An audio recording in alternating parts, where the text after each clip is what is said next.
results akhe abuye a negative now kulama results lawo. Kusene ma test ke langu 75 lebe siwathumele vele South Africa lata solo basilethela ngale rate labasilethela ngayo. Njengoba umhlonishwa Nkhula sabekile yethu laboratory seyicalile kusebenza ke sijabulisa lokho kakhulu kulelanga la itolo namuhla besibuka nanka ema test esawahambisa aya eSouth Africa abuya bawa reject siwaranishile ke onke 66 sifuna kubona ukuthi nembala lalaba rejectile eteni lokhona lofuna sikubuke la ngekhazi sakhanza ukuthi onke ke a negative lokubalekile leba kubutako labanye ukuthi ngengani ukuthi njoba sesiyaditestela siphinze sibuyisele eSouth Africa umthetho wa WHO uthi le reference lab yabo lese South Africa sonke thina sidevelop ema laboratories utawuthi njalo nasithatha ema samples kwanyalo kuleli viki lenaleli litako sitaba siwathatha ngamabili bawaranishe nabo ngale siwaranishe ngala kwendelwa equality control kubalekile lokho kakhulu kwendiwa ngithi sodwa kwendiwa ngo onke emave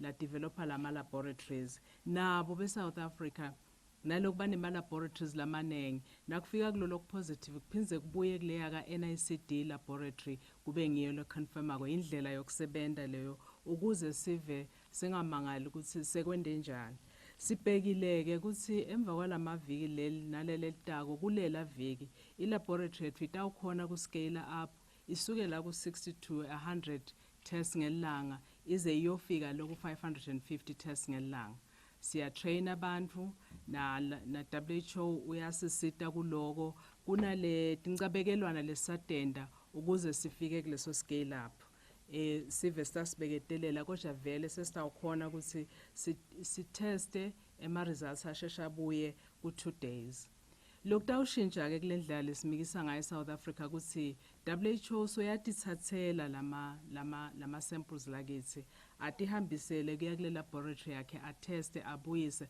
asambadali kucala bese sinasihambisa yonke itest lesihambisa kula batawati laba batendela ukuthi bukhanza ukuthi lala bakhambisela kubathi bafuna 1000 besibhadala ke 990 per test lesiyenda kwe South Africa nyalo sitabe sitendela la ekhaya lelo kutawuhanjiswa ke ucheckwa ngi-WHO kutabe kubhadalwa ngi-WHO asite sabhadala sine njengesive litiko ke nine bekunele liyachubeka libuka unaba nema results lesweve itolo kuthi sibuke labathinzene nabo edvote sibuke sithatheke nema test kubo bonke labathinzene nabo kuleto dibhedlela lapho bakhona khona mkhulu umsebenzi lesicela kwesiveni sicela kusinisibambisi ikakhulu ngoba siphume umkhankaso lomkhulu ukuthi siphume siyofuna ema cases nasenqonqothela sicela sinishayela siyacela sisive sichubeke sisibambisi lokunye ke le sifuna ukuchubeka sesikhumbude sive siyabonga ukuthi sive siyachubeka siyahlala emakhaya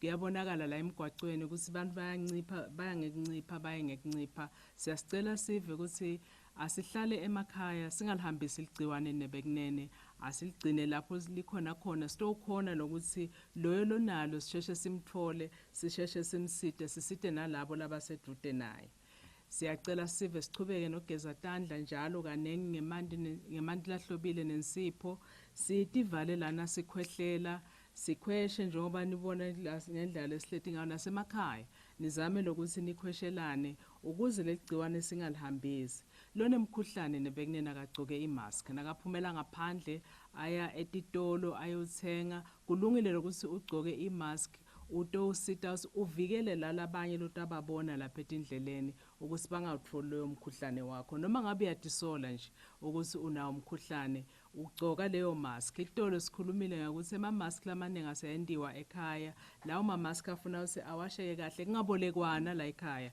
imask noma ngabe ukhona lesenimthuma kungabolekwana iwashwe nifake kubojik niyomise uphinze ukhona kuyisebenzisa ema mask lamanye lakhona njengoba esweleke kangaka siyathanza lokuthi sikhuthade sive ukuthi noma ngaba khona lapha thengiswa khona sine belitiko letempilo siyadzinga kakhulu sidzinga kuvikela tisebenzi tetempilo so lapho akhona khona siyacela ukuthi nisinikete lithuba ukuthi siwathenge kucala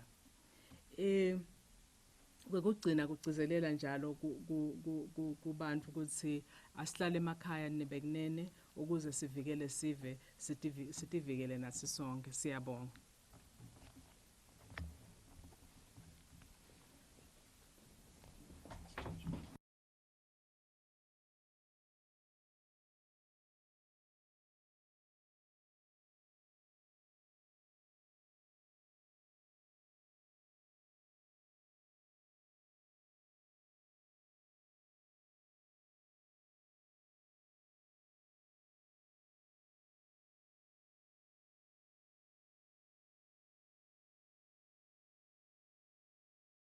Representatives from different retail outlets selling baby clothes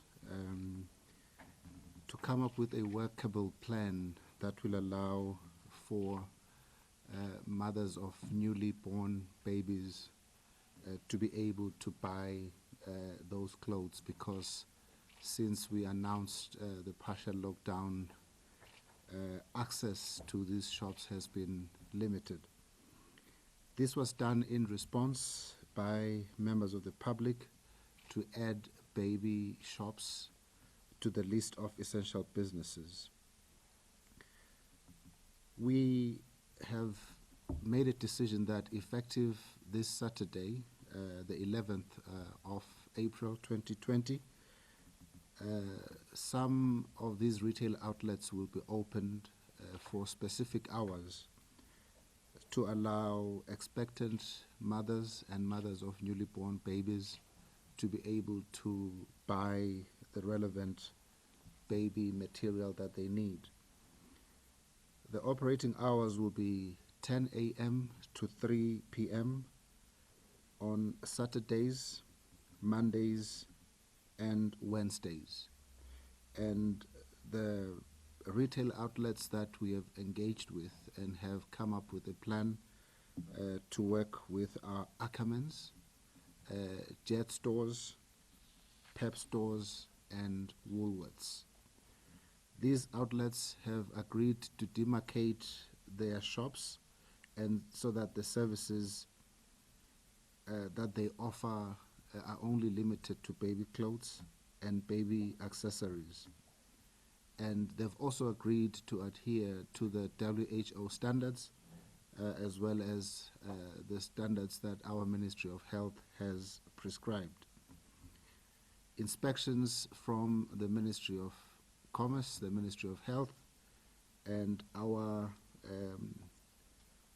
police service will continue to ensure compliance to the agreed protocols. We would like to take this opportunity and thank the public for bringing this matter to our attention in a very constructive manner, and also thank the concerned shops for coming up with a creative way to ensure that we respond to the problem. The ministry remains committed to working together with businesses in an effort to best minimize the impact of COVID-19 on business. Thank you.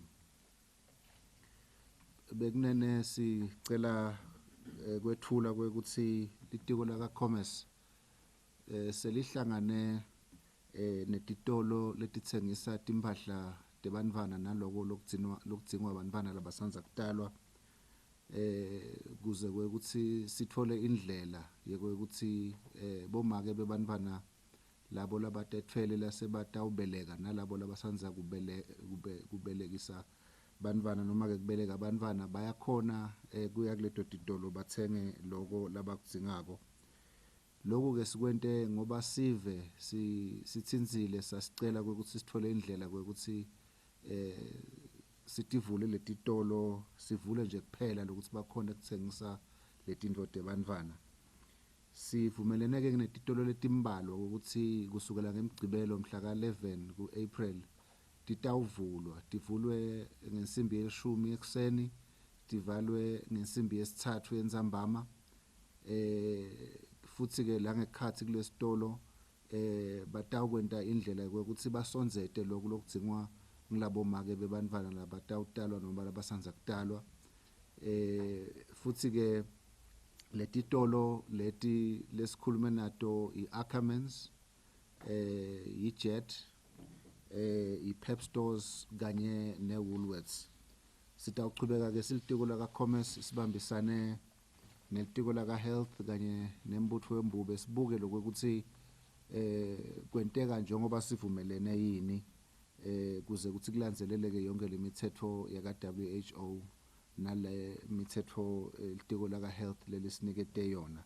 Sicela kubonga siveke kwekuthi siyachubeka kusiniketa mhlawumbe leyo information lesisitako ukuthi sichubeke sisombulule tinkinga letingaba khona esiveni solo samemetela le partial lockdown njengalena futhi bakwenta ngendlela leyakhako siyakhona lokusebenzisana sithole tisombululo kuleto tinkinga.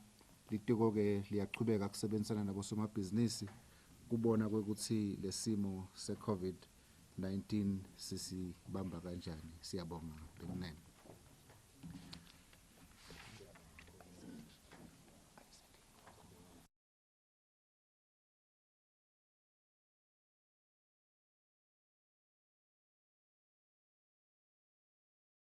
Of a national emergency and introduction of the partial lockdown, the Ministry of ICT is doing the following through its various departments and parastatals.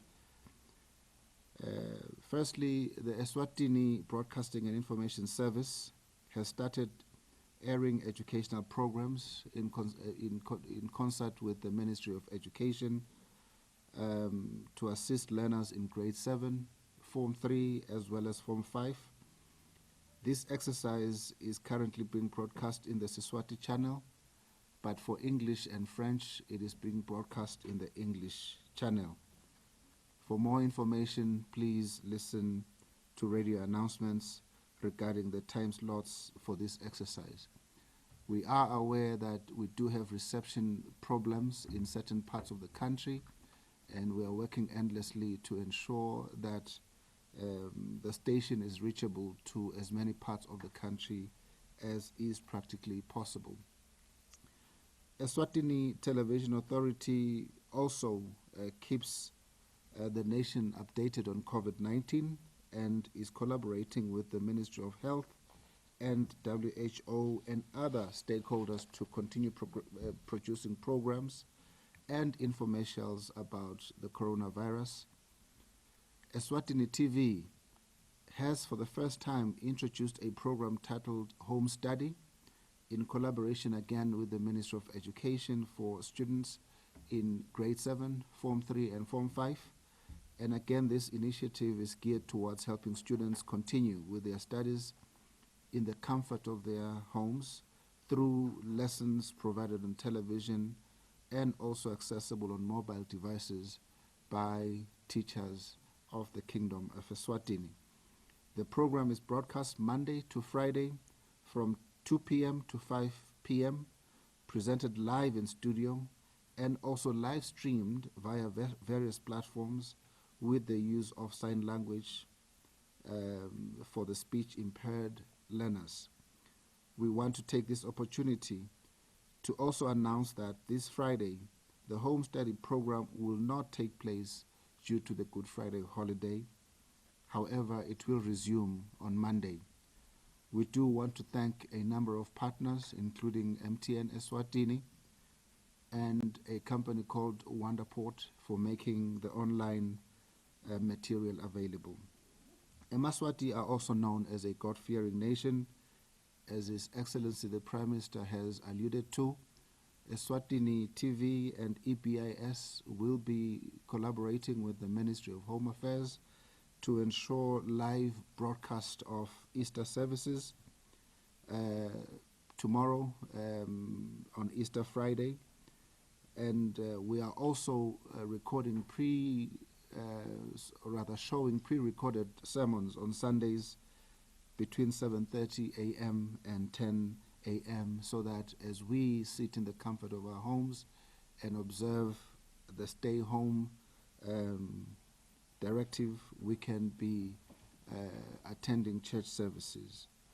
We are also happy to say these church services are also alive, will be live in digital platforms such as YouTube, Twitter, Facebook, and Instagram. It is also worth noting that the national broadcasters have started airing special programs highlighting the interventions being taken by the COVID-19 committees at regional levels. As a ministry, we want to implore and encourage parents and guardians to encourage their children to take advantage of this opportunity. We appreciate the efforts made by teachers and all stakeholders involved in ensuring this initiative comes to fruition within a short space of time. On another note, the ministry is happy to announce that its parastatal EPTC has collaborated with the Deputy Prime Minister's Office and MTN as well as Eswatini Mobile for the successful electronic disbursement of elderly grants amid the coronavirus outbreak. This exercise has proved to be effective as over 44,000 elderly have already been registered through the VELA exercise, making this program a success. This engagement has ensured that there is social distancing instead of queuing at Tinkunda centers and post offices, and we take this opportunity to remind the elderly to keep their PIN numbers safe at all times. On information dissemination to rural communities, the Risk Communication and Community Engagement Technical Working Group has sensitized several working groups who are sending the message at all levels, national, regional, and community-based. 5,000 rural health motivators have been sensitized on COVID-19 and also given information, education, and communication materials such as posters, pamphlets, brochures to disseminate in their various communities. At national level, media editors, radio program producers, and executives of transport operators have also been sensitized on the pandemic, including NGOs who work at community level. The Ministry of Health, in collaboration with WHO and UNICEF, has produced and packaged COVID-19 messages on USBs for distribution in buses, in taxis, kumbis, both in urban and rural areas. Sensitization of some faith-based organization leaders and traditional leaders on risk communication on the coronavirus has been done. However, more leaders are yet to be trained. The Ministry of ICT would like to reiterate part of the coronavirus regulations of 2020 in relation to information dissemination. Section 29(1) of these regulations says a person or institution or organization shall not A. spread a rumor or unethical information on COVID-19. B. shall not use print or electronic media for information regarding COVID-19 without prior permission by the Ministry of Health. Shall not publish any statement, and that's C, shall not publish any statement through any medium, including social media, with the intention to deceive any other person about COVID-19. D, use print or electronic media on the COVID-19 infection status of any person. Or E, spread any rumor or unauthentic information regarding any measures taken by government to address COVID-19. Please note that any individual or institution or organization that contravenes these regulations commits an offense and on conviction is liable to a fine not exceeding 20,000 emalangeni or imprisonment not exceeding 5 years. Finally, as a ministry, we encourage Eswatini to rely on information from the official government communication channels, including the Ministry of Health and the World Health Organization, as they are the credible sources of this pandemic. This will also help eliminate the misinformation being peddled on social media.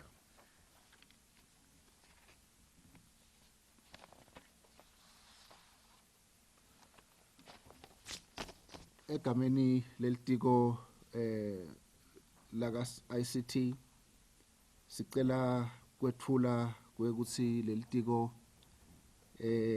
selenteni kuze kwekuthi lisite sive kuqhubeka kulwa nale COVID-19 lesibhekene nayo.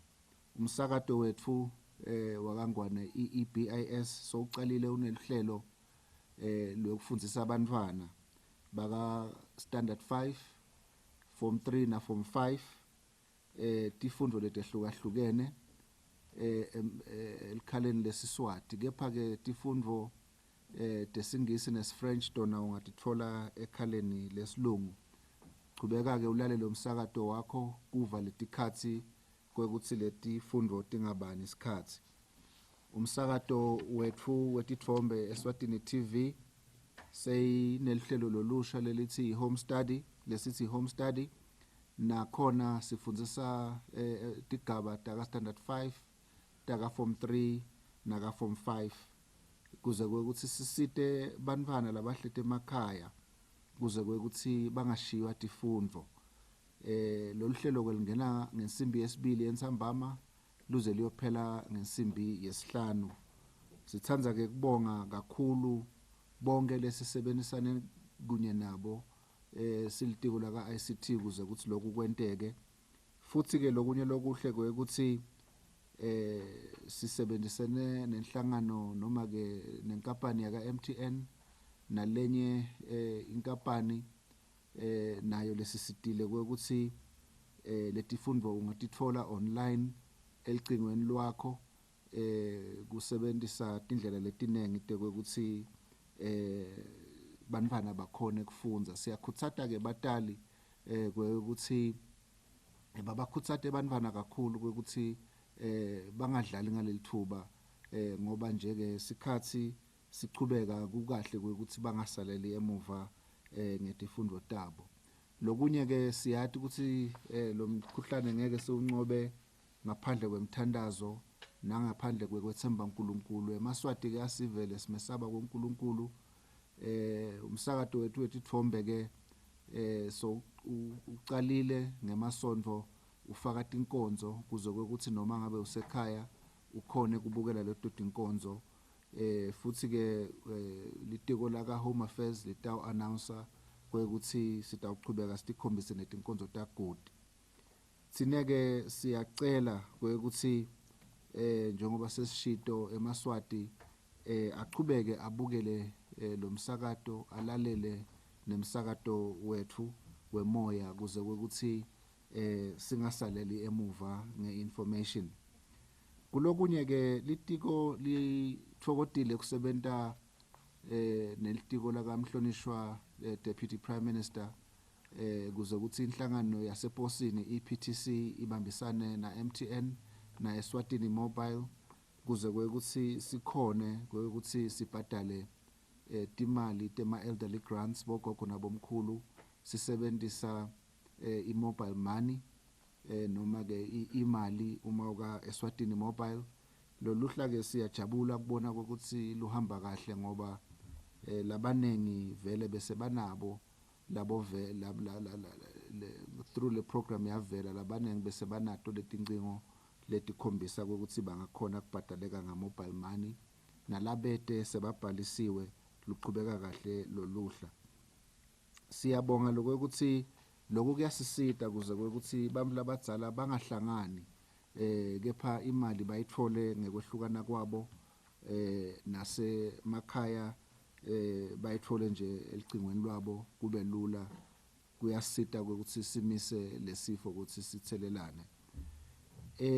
Kune likomiti ke leli thiwa yi-risk communication and Community Engagement Technical Working Group leselisebentile kwekuthi liqhumane nebagcugcuteli emakhaya labendlula ku-5,000 nyalo lesebafundisiwe ngalesifo sebayakhona ke ukuthi bangene le emakhaya bafundzise bonke bantfu ngendlela yokuthi bati ngalesifo futhi ke siyabika nekwekuthi litiko laka health liyasebenta kakhulu babambisene nabo World Health Organization nabo UNICEF kwekuthi banikete nakulesithi ngema USB emabhasini kuma-taxi emakhumbini kuthi tonke tindzawo la even yonke lemilayeto nge-COVID-19 lesifisa ukuthi sive siyati nebaholi ke betenkolo nebaholi bemimango nje bayafundziswa nabo kule program yekwenta i-communication ukuze ukuthi bakhone ukuthi bakhulumisane nalabo laba phethe ukuthi ke bati ngaleli gciwane litiko ke licela ukuthi lethe nangomlayito lomcoka kunemtsetfo loshayiwe ushaywa iParliament lekuthiwa ke i-coronavirus regulations a-2020 lo mtsetfo lona unetinvo letimcoka ukuthi sive sitati kwekucala lo mtsetfo uthi umuntu noma inhlangano letawutfolakala yenta naku lokulandzelako itawuba sesigabeni sekuphambana nemtsetfo kwekucala uma ngabe uthatha emahemhem lete liciniso ne-information longeke ukhone kuyifakazela bese sowutshela labanye kulicala lokho kwesibili uma usebenzisa emaphepha uphindze usebenzise electronic media labo Facebook labo Twitter labo Instagram bo YouTube kuze kwekuthi uthathe information nga COVID-19 yahulumende bese soyayisakata kanza ukathola imvume yahulumende kwenta lokho naloko kulicala kwesithathu uma ngabe wenta ngenhloso kwekuthi uthathe information loyatiko kwekuthi ayisilo liciniso bese soyayisakata noma ngabe ngiluphi lihlobo kuze kwekuthi mhlawumbe uye ngesive noma wethuse sive ngalokungekho emthethweni naloko kulicala kwesine uma ngabe utawukhanza ukuthi usebenzisa leyo ndlela yokusakata i-information utshele bantfu emanga ukuthi umuntu lotsite status sakhe sithini sa COVID-19 ngaphandle kwemvume yakhe naloko kulicala kwesihlanu ke uma ngabe utawuye ngasive ngekuthi hulumende wenteni nga COVID-19 noma akentini nga COVID-19 ukhanze ukuthi lokho lokushoko kuyinfo lengekho emacinisweni futhi lengekho emthethweni noma ubeka umbono wakho ngekuthi uhulumende wente kuthi kanti lokho akusiko lothunywe nguhulumende ukuthi ukusho naloko kulicala bekunene siyayala kwekuthi lo lotawutholakala ente lokho vele sandla semthetho sitawuba setikwakhe futhi ke kunenhlawulo leze ifike ku-20,000 kuloyo loyakwenta lokho kanti futhi ke kungenteka uboshwe iminyaka ingaze ibe 5 ngekubona kwenkantolo siyacela ke ukuthi sive umbiko we-COVID-19 loyo longaba khona sikutfole ngekwemthetho kuhulumende singathathi imibiko noma ngabe ngikuphi ikakhulu kulama social media platform siyayala kakhulu ukuthi lokho sikugweme ngoba kulicala futhi kutawonisa live kwethuse bantfu ngendlela lengakafanele kuphindze kwente ukuthi uhulumende angakhoni kusebenta kahle kuze ukuthi silwe kahle naleli gciwane siyabonga bekunene.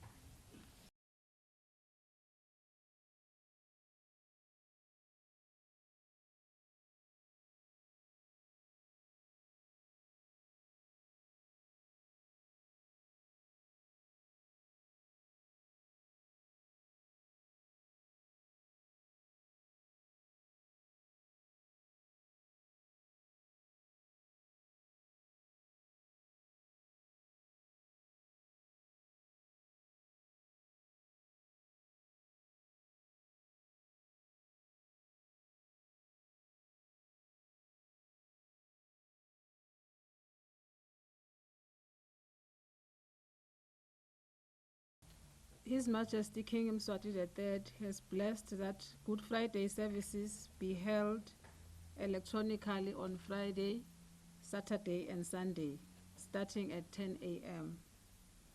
The sermons will be broadcasted live on social media, all the media houses, and Emaswati are encouraged to join His Majesty and the whole nation to follow the proceedings in the comfort of their homes. Bayethe unaphakade.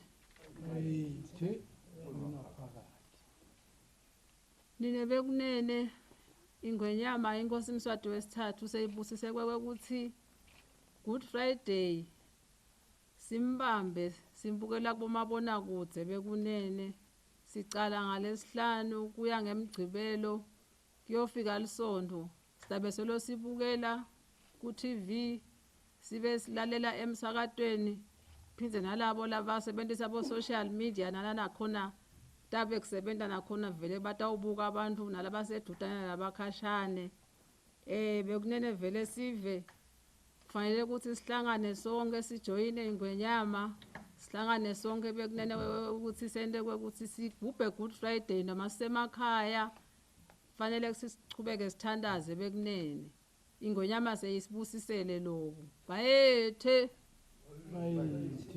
wena waphakade.